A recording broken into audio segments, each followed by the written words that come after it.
What's going on, guys? Austin Zaback here with another video. We have a very special guest today, Ryan Paolucci, and we're going to jump right into how he's been able to go from working a 9 to 5, a normal day job, to within a matter of about a year, already closing a ton of real estate. Okay, he's closing millions and millions of dollars worth of real estate. And that's just not common when you look at the real estate industry. You've all heard the statistics. You've seen, NAR come out and say that 87% of real estate agents fail within the first 2 years. So to see somebody that comes right out of the gate swinging and actually closing deals is extremely impressive. And that's not all he's doing. He's also investing in real estate. He's flipping real estate, and he's even buying rental properties. So I'm excited to jump into it, Ryan, and I really appreciate you being with us. Yeah, thanks for having me, man. I'm excited to get started, jump into this. I love it, man. Well, yeah, I just want to dive right into it. I'm kind of redoing everything with my podcast, and my goal is just to provide value. So, there's people obviously watching right now. There's people listening, and I want to provide value to them by interviewing cool people like you, and just really, figuring out how we can extract golden nuggets from what you've been able to do and what we've been able to do, and just provide it to the rest of the world, man. So, talk to me a little bit about kind of go back in time a little bit. See, about a year ago or so, we were talking before the show, obviously, you were just working a regular job. I mean, what were you doing before? Yeah, so prior to getting into real estate, when I was younger, I did the MLMs and network marketing, sales, little sales things here and there. And that's how I kind of got started in sales. I was working at a pizzeria. I decided to get a job at a more professional company so I could get a mortgage and start investing. Started listening to podcasts and everything. The Bigger Pockets podcast was a big one for me. But I started at the job. I was making 15 bucks an hour when I started. Worked my way up a little bit in a couple of years. Was probably at like 25 bucks an hour, like 50 grand a year. Nothing crazy. Bought my first investment property, which was actually combined with another one. So it was two at once. Bought those. And then ever since then, I got licensed to be an agent and just took off from there. Dude, I absolutely love that, man. I love listening to success stories just like that, because you weren't handed a bunch of money, right? It's not like you came from a super wealthy family, very similar to me. And I think it's super relatable to a lot of people out there. There's a lot of people I think in the world right now that their family doesn't have a lot of money, right? They're working normal jobs. They're kind of just trying to make ends meet. And they're just looking for an opportunity. They're looking for an opportunity to grow, to evolve, and to kind of just succeed in life. And so I really like that, man. So you were talking that, when you got into real estate, I think what you're saying is, like, you never really anticipated on becoming an agent, but instead, initially, you wanted to just be a real estate investor. Is that correct? Right. Yeah, absolutely. I thought it would Okay. take up a lot of my time, but turns out it really doesn't take up too much time to buy rental properties. I mean, you pretty much fix them up, lease them, and that's it. So I decided to be an agent and eventually quit my job, which has always been a goal for me, and Yep. do my own thing. And I've been loving it. I've been branding myself on social media. That's how I get the majority of my clients, and pretty much going from there. I love that, man. So when you got into real estate, did you initially want to flip? I mean, or were you like looking to wholesale, or was like you kind of looked at flipping and you saw that as like that initial opportunity? What was it? No, it was actually I wanted to only do buy and hold. I wanted to buy a couple properties per year, keep buying them, build up the monthly cash flow. But ever since doing that, I've decided to branch off and kind of get into flips, get into buy and hold, kind of do whatever direction the property takes me. Yeah, I love that, man. And when you got into that, what were you doing initially? I mean, here's the guy that, I would imagine at the time you were still working your job, getting into the kind of the real estate and learning. Like you said, you were listening to guys like, the Bigger Pockets podcast and stuff like that. What types of marketing were you doing, or what types of activities were you doing when you initially got in to find, your first couple of rental properties? So I found my first ones on the MLS. Right now, at least where I'm at in Buffalo, the market's pretty hot. But a couple years ago, there was stuff that was sitting on the market. This one in particular, it was incredibly outdated. The walls were green in the kitchen. The cabinets were yellow. It was disgusting. So I pretty much went in, gutted it, all myself, and installed the floor, painted everything, and did all the work. I extended the bathroom, added a shower, and I'm learning all these things as I'm going. And it was very rewarding to kind of get a fixer upper property. But now it's cash flowing more than I could have ever thought it would. The rents are higher than I projected them to be, and everything's going good. That's awesome, man. So you found it on the MLS. I'd imagine at the time, you're like you said, you're figuring out as you go. I mean, like you don't know, you're comping the deal. You're trying to figure out what the property's worth, how much repairs it needs. You're figuring out, who's going to do the work, who you're going to hire, and everything like that. Simultaneously, figuring out how to write the contract and how to get the property under contract and the whole nine. And that tends to scare a lot of people. I mean, a lot of people, I think they get really overwhelmed, Ryan, when they get into the real estate industry. A lot of people, they come to me and they say, Austin, I don't know how to do any of this. I don't know how to write a contract. I don't know how to do any of it. Right. I mean, for you, was there ever that fear that, you didn't know exactly what you were doing, and how did you overcome that fear? That's the only way to do anything. You never know everything. You just got to do it. Just jump into it. I learned that very early on. Sales, anything, you knocking on the door, you just got to go knock on the door. You can't get the sale unless you do it. I figured worst case scenario, I just lose everything and just have to start at a job again. I love that, man. Yeah, that's a really good mindset, dude. I always talk about that. I'm like, people that they're in kind of a place in their life where they're not happy, they're not fulfilled, they're just not doing what they want to be doing. I'm like, listen, like you have nowhere to go but up, right? And you really, and as bad as that sounds, it's a beautiful place to be because your back's up against the wall and you have nothing to lose, really. I mean, at the end of the day, like you said, if you fail, it's just like, okay, well, I'm just going to go back and do what I was doing anyways, which didn't make me happy and I wasn't fulfilled, and whatever the case is. So it's like, it's a beautiful place to be. And I've been there many times in my life where, nowadays I put my back up against the wall on purpose. I'll you know what I mean? I'll spend more money than I'll reinvest more than I have. And things like that to intentionally put my back up against the wall, just to force me to level up, to force me to really think bigger and to really get out of my comfort zone. Absolutely. Yeah, I just recently did that. I had a flip house that I bought and got it for way under market value. It was almost fully complete, about a month of work it needed. And I was getting into it, got it under contract, and I went with a hard money lender that was not the greatest, kept changing things up, and it ended up being a lot more money out of pocket than I anticipated. And it was very stressful, almost didn't close, but got it done. And it feels good once you get through that. It does, man. There's no better feeling. And that feeling creates, confidence. And once you do that, time and time again, then all of a sudden you eventually become confident in your own abilities, and I think a lot of people, they're not confident in themselves, right? They're more confident in other people, and we're all kind of like that from time to time as human beings. We look at other people and we see other people's potential and we're like, man, you could do that, or you could do this, or you could do anything you put your mind to. But sometimes we fail to realize that, we have to have that same level of confidence in ourselves when we look in the mirror, like, hey, we can get through adversity, we can make it happen, and ultimately we can succeed no matter what the adversity might look like. Yeah, and that's the thing. A lot of people don't have that, and I always say, like, just pretend you have it. If you don't have it, it'll come eventually. You just Dude, gotta keep plugging away. I love that, man. Yeah, like the fake it till you make it mindset, dude. I've done that for so long. Like literally, even if I'm like totally unsure, totally uncertain, I trick myself into thinking like, nope, I got this. Like we're gonna do it. We're gonna make it happen. And dude, like basically 9 times out of 10, I figure out a way to make it happen just because I believe, even if that belief is like, there's not a lot of truth to it, or like, there's really no backing or foundation to that belief. It's just like, hey, I'm just going to choose to believe because what other option do I have, right? Yeah, absolutely. That's the only way to do it. Yeah, I love that, man. So then obviously that evolved for you. You did, you started kind of investing in real estate, right? And then you got your real estate license. And now, walk me through like, so how much real estate traditionally have you sold in the last year? So I know it's in the millions. Yeah, in the last year, I'm at about 2.5 million right now. Waiting on a couple more to close, so I might be at about 3 million in the last 12 months.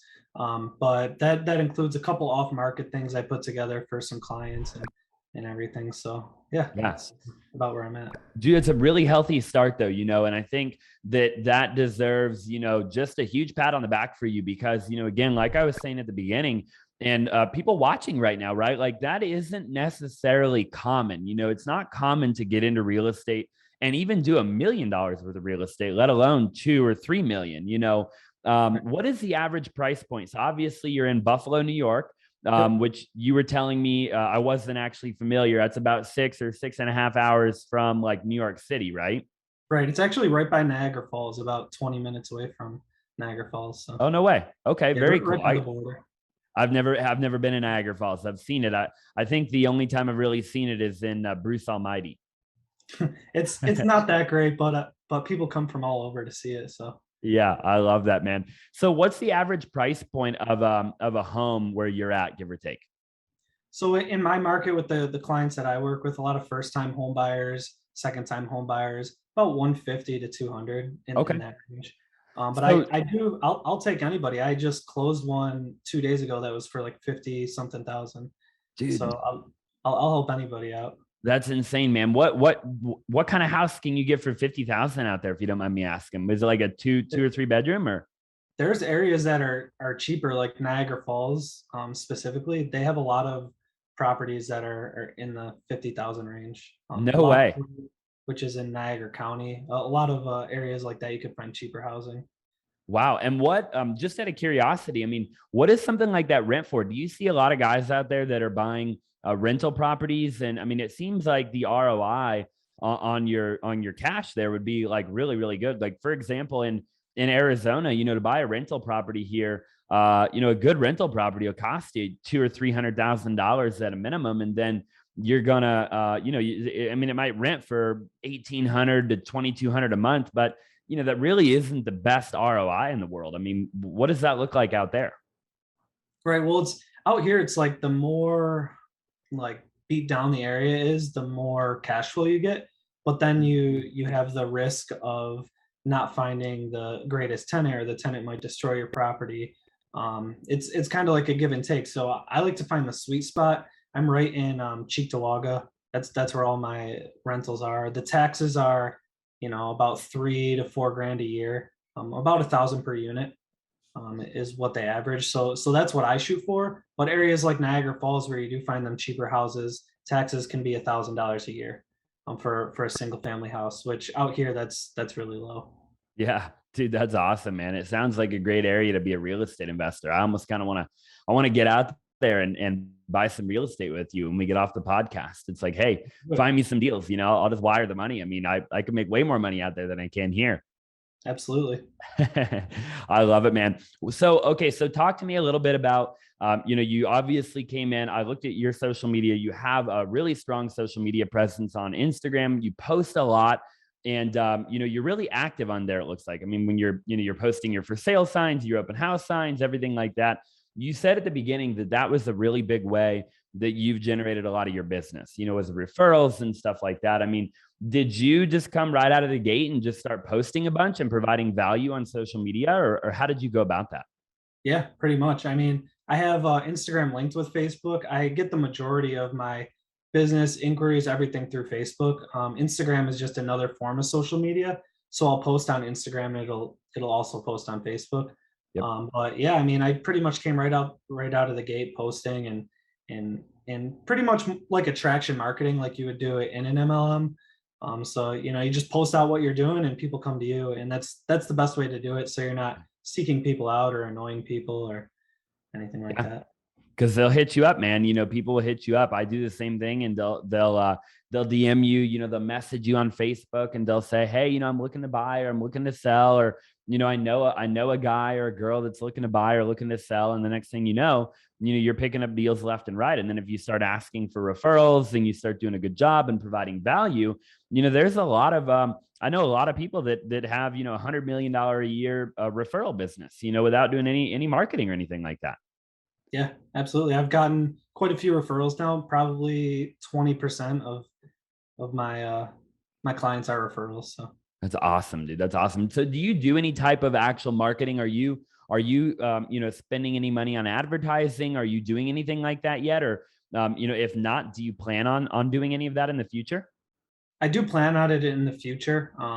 Not right now. I've spent $0, not even a Facebook. I haven't even sponsored a Facebook post, nothing. Yeah. So what I'm doing is working now, but I do want to scale up eventually, of course, like everyone, and Yeah.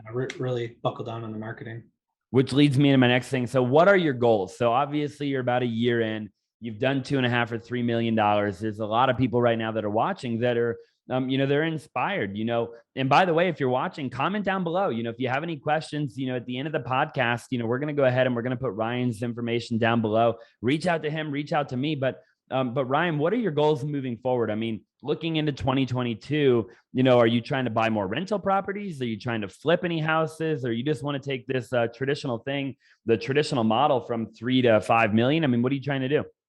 I want to flip and buy rentals primarily. That's what I really want to get into. That's what I'm passionate about. I'm a real estate agent because I like helping people, and I feel like some agents just don't perform as well as they should.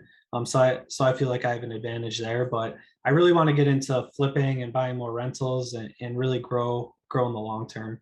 That's awesome. I absolutely love that. And so, a couple of final questions here, and then we'll wrap it up. So, I kind of like to save a couple of these more interesting ones for the very end.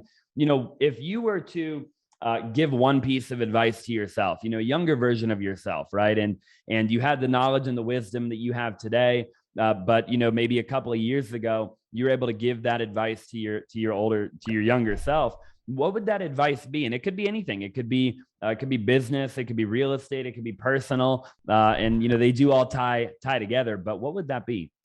Yeah, well, ever since I was young, I was trying to find like that thing that I can really sink my teeth into and really do that. That's kind of why I was doing sales and everything like that.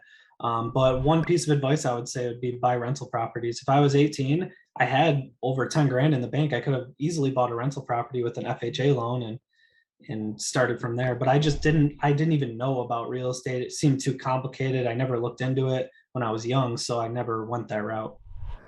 Yeah, for sure. So buying rental properties is a really big thing for you. And I would imagine it's because, you're setting yourself up for the future, right? You're setting yourself up, and you're able to, because how old are you? 26. 26. Amazing, right? So you're young, and when you're buying rental properties, guys, and you're watching, what's beautiful about what Ryan's saying is, you can plant seeds for your future, right? And you can actually create wealth, long term. As we all know, the value of the dollar, Ryan, the market that we're in is just, it's a little crazy right now, right? And, the inflation, and when you look at, the asset classes, that are going through the roof, I mean, really to be able to hedge your money against inflation by, real estate, something that I can look, I can see it, I can smell it, I can touch it, I can feel it, I can taste it, right? I mean, it is literally a tangible asset. Dude, I think that's huge, man. So, I mean, are you just trying to build a rental portfolio, forever and ever and ever? And that's kind of the end all be all retirement plan? Yeah, I mean, one day I'll just sell it all and live on the beach. Yeah. That's the I plan. love it, man. I absolutely love it. I'll probably, What, I want to really scale up and get something big. That's uh-huh. my next, maybe 1031 something into a large apartment complex or something like that. Yeah. No, I love that, dude. Yeah, just start thinking bigger, doing multifamily. That's what I love about real estate. I mean, the doors just continue to open. You walk through one door and it leads to the next and the next and the next one after that. It's truly a beautiful industry. Yeah, So, what are your predictions? Go ahead. All right, no, I was going to say I would have never expected the amount of doors and the things that come to you when you get into real estate. Someone that could fix anything. You meet so many people, even without going to networking events. You meet people, so it's pretty crazy to think that before I didn't have a network and now I have a network of infinite contacts.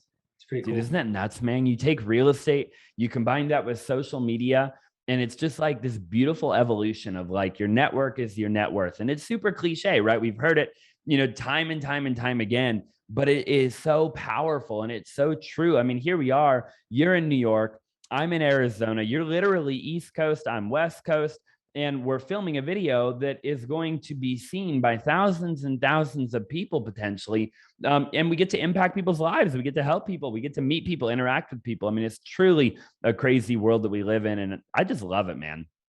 Yeah, absolutely. It's great. Yeah.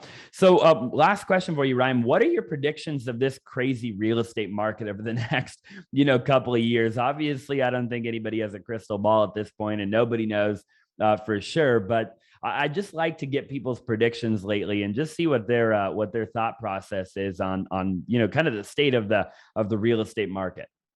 Yeah, I think the big cities like Seattle and San Francisco and in big cities like that might have a bigger crash than a smaller, more suburban area like where I am. I think the market might come down 10-20%, but then it's gonna just go right back up where I'm at. But down there or anywhere where there's a big city, even New York City, I think they're gonna have a more dramatic crash, but it'll all build back up. I mean the the dollar is sinking and minimum wage is like $100 an hour now. So everything's just gonna keep going up. Yeah, if you're planning on buying a house and you think you're gonna sell it in the next 2 or 3 years, now might not be the right time to buy, right? But Right. and even then, who knows?